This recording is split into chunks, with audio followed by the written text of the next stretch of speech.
I don't like the little voice that tells me that recording. All right, here we go. This is Mm. Karelli, and I will be interviewing her about Angels in America as she slurps down on some noodles, it looks like. I apologize. It's Don't, actually was on.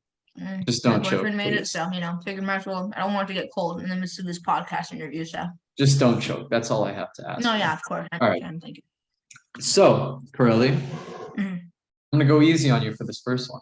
To Okay. start off this interview, I'd like to know who is your favorite character in Angels in America? Why? Mm. Oh, I need to think about this one for a second because, like, I think honestly, I really fuck with Belize if I'm saying his name right. I think, yeah, the Belize, right? He's like the friend of Prior Walter. You're making that face. I don't think I like that. And so I really enjoyed how supportive he was throughout a majority of the play. I also kind of liked his alter ego character, which was I think it was Mr. Lies. Overall, a good character. Like I said, he was always there for Prior. Yeah. Yeah, continue. Anyways, I cussed him in my last interview. I'm sure Okay, it's I'm not that sorry. big. I was not expecting that. It's okay. So you said a bad word. Anyways, yeah.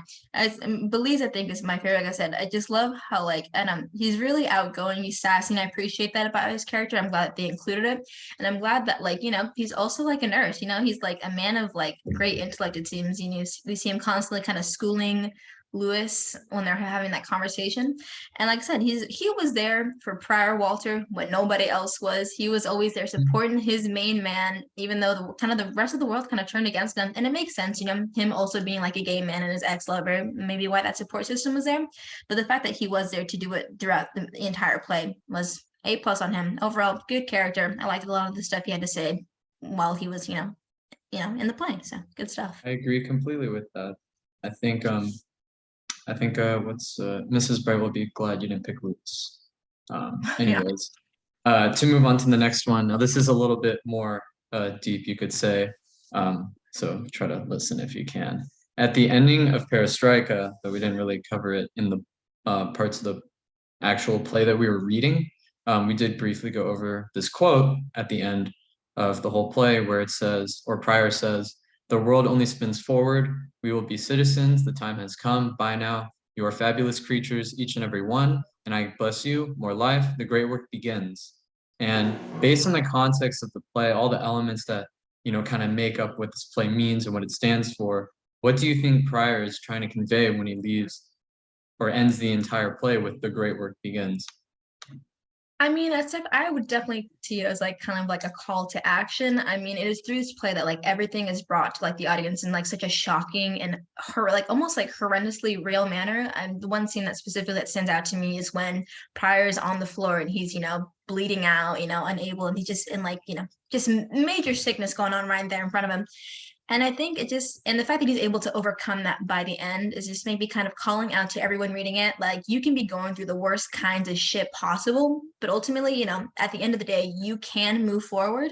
So I think being able to like kind of look at all these characters, seeing like what they're going through and see them like ultimately move forward, whether it be for the better or for the worse. You just got to keep on going and do your thing. So I think, at the end, him kind of like making that call out is just, telling people to keep the world moving. It doesn't necessarily have to be extreme change or like, anything like that, but just change for you. Just kind of keep the ball going. So that was my personal take on it. Nothing like you don't have to do anything crazy. You can if you want, but for the most part, just do something, make some kind of change. Absolutely. And then going off of that, with your definition of what that means and like how that is supposed to kind of call for change, but not like it's a massive thing, but individually, in your opinion, with the release of this book, do you think the audience did actually like reflect or did follow like that kind of call to action? Do you think like we're going through that right now, or has it already ended? Like when will we reach like that point where change isn't really necessary, at least for what he's calling for? Me personally, I don't think there will always be room for change. Like obviously there's been major improvements from when that play was released to now, like the legalization of gay marriage and like the no longer we no longer have that stigmatism that AIDS is solely related to homosexuality. So I think in regards to that, as we become a society that focuses more on like gay or learning the facts and actually knowing what is going on around us, I think there's less room for that much growth, but there's constantly room for more. I mean, obviously, there's like still like a large portion of people today that are against gay people, people, based on their race. So obviously, there's still a lot of room to be educating people and letting them grow. But I don't know, it just kind of comes in waves, I guess, because back then it was just like huge, left and right, so much change. But now we just see it in kind of little smaller little things. And one of my follow-up questions that actually is like really close to what you said is, okay, let me phrase this. If like, is there ever a point where like the desire for change, the need for change must be let go due to like internalized traditions or the way people's upbringing are? Like I think of Joe Harper's mom and how her like reluctancy to accept her son for being gay, like especially on that phone call, like how the time she was born, her own religion, how that interferes with her ability to accept him. So, in the case or in the presence of that, is there really a point in trying to change the way someone has been thinking their entire lives? And if we have to just let that person, continue believing that, who is like the group of people that needs to be addressed with this change? If old people can't be it, then who is? I would say that there's always room for growth. It doesn't matter what age you are. I think there's always, the possibility for some kind of self-improvement. And in my personal beliefs, I don't think there's room for hate anywhere in this world. And just the mere idea of like disapprove, not like liking someone or like spitting hate or any kind of that kind of thing simply because of like who they are, any aspect of them, it's just kind of like disgusting to me. And I don't understand it. You in your mind can, think what you want about people, but ultimately, if whatever you're doing, saying, or practicing comes into conflict with how these people feel and just kind of any way they present themselves, I think there is room to grow. Like I said, you do what you want to do as a person, right? But as long as you don't let it affect those around you.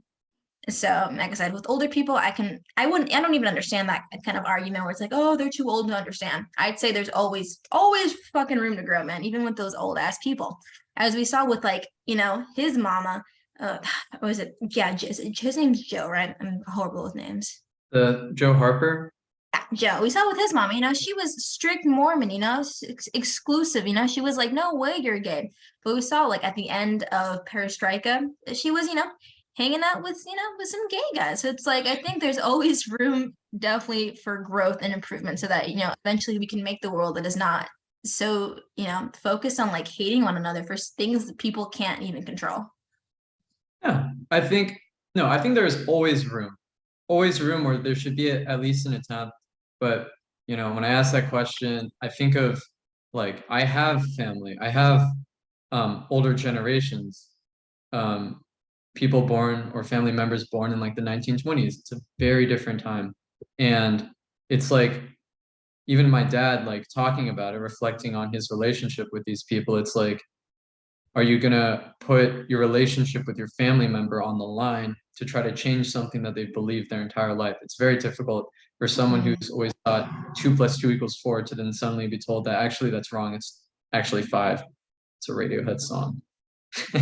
Anyways, so I yeah, I cannot guess believe you just, wow. Anyways, continue. that wasn't intentional. Listen to it. 2 + 2 = 5. It's fire. All right. But no, I love that answer. I think very positive. All right. And then let's see. Based on the ideology that drama is a reflection of society or reality, I'm so sorry. Reflection of reality. What subject in the play to you currently is the most reflective about society today?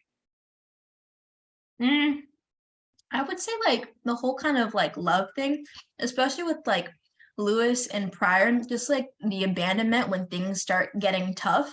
I feel like I don't know. I don't want to be like that person who's like, oh my gosh, like this generation today, because like that sounds kind of like shitty because I am part of that generation. But I feel like, especially with, I'm gonna say it, like with this generation, like hookup culture is like a really kind of like popular thing. And I see people like getting into like these kinds of like relationships, but then immediately when things start to get like a little bit difficult, their first instinct is just kind of like dip. And Yeah, like I said, we see this with like Pryor and Lewis. And the minute that Pryor gets sick, Lewis is just so quick to be like fucking just dip for his own kind of like, he's like, oh, it's too much for me without even considering what Pryor must be going through. And like I said, I can just make direct connections with like today. It's like so many people are just unwilling to put themselves in an uncomfortable situation, even if it's for the people that they love, just so they could have it easy and call it a day. And then go hook up with whoever, like Pryor or not Pryor, like Lewis did in that park with that one that's guy. so true. Oh my gosh, what a connection. Right? Big That brain deserves here. a round of applause. All right. Big brain here And right then here. we got one more. We got one Perfect. more. This is the big one. This Okay. is this is where you're getting all the points, okay? You asked me about the angel, I'm gonna be upset because I also did the angel of my thing. Oh, you did? You better Yep. not have. Okay, well, based on, the reoccurring theme of the angel and all the meanings that it can convey, all the all the brilliance of it, right? Is the hate justified?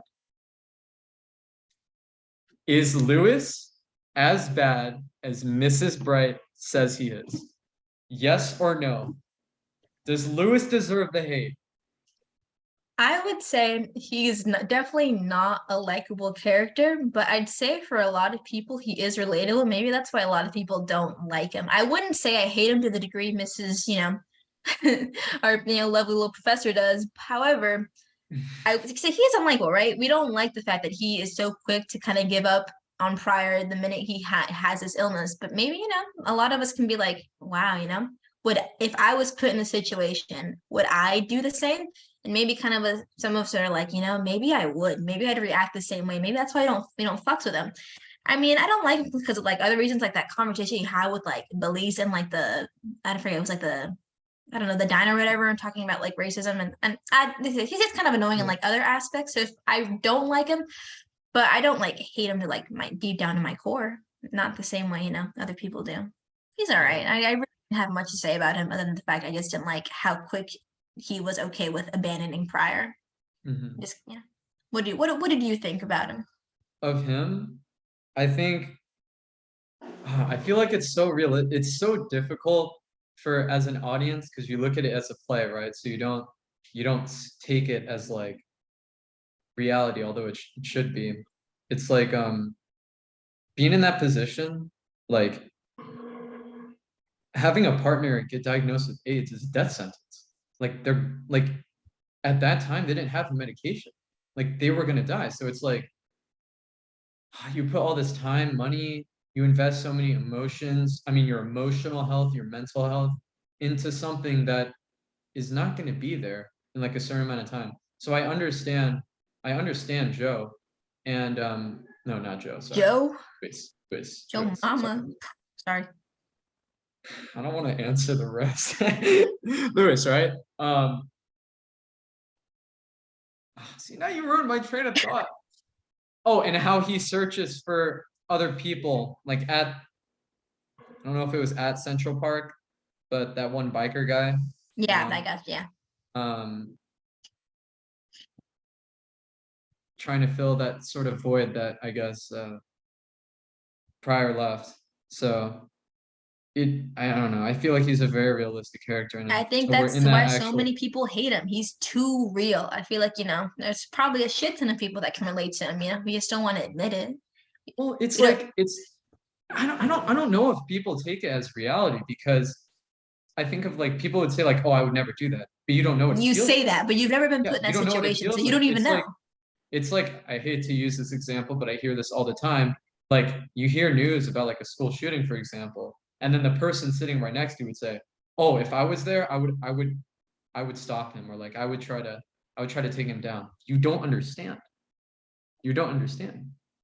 Like you got parts of your body like get a little bit nerdy. Sympathetic nervous system, man. You get that fight or flight. You get that norepinephrine, the epinephrine running in your blood. Okay. Makes you think Okay, we get crazy. it. We get it. It You're makes you taking think STEM crazy. classes. I'm We get just it. saying. We It's we it's not. understand, Matt. We get Yeah. it. You take STEM Yeah. classes. actions speak louder than words. And that is kind of like a thing people don't really understand, I think, when you look at characters like Luis and Yeah. how complicated his situation is. So is he a bad person?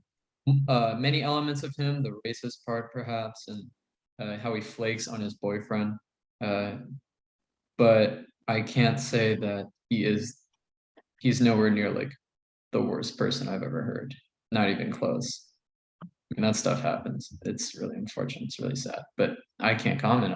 I don't know what it feels like. So yeah. Yeah, we did Hey, that wasn't it. bad. Huh? That wasn't bad at all. I told you I got it. I told you I could do it. All right, I'll take your word. In case we take another class from Mrs. Bright and we have to do another podcast partners, I Good got you. stuff.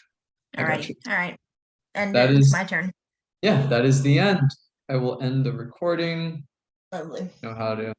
Goodbye. Any final words, Karelli? Nah, I got nothing. What's the song of the day, though? Mm, don't mind me. Give me a second. Mm, Killer Clowns by the Dickies. Killer Clowns by the Dickies. You heard that, Yeah. Mrs. Bright. All right. Goodbye.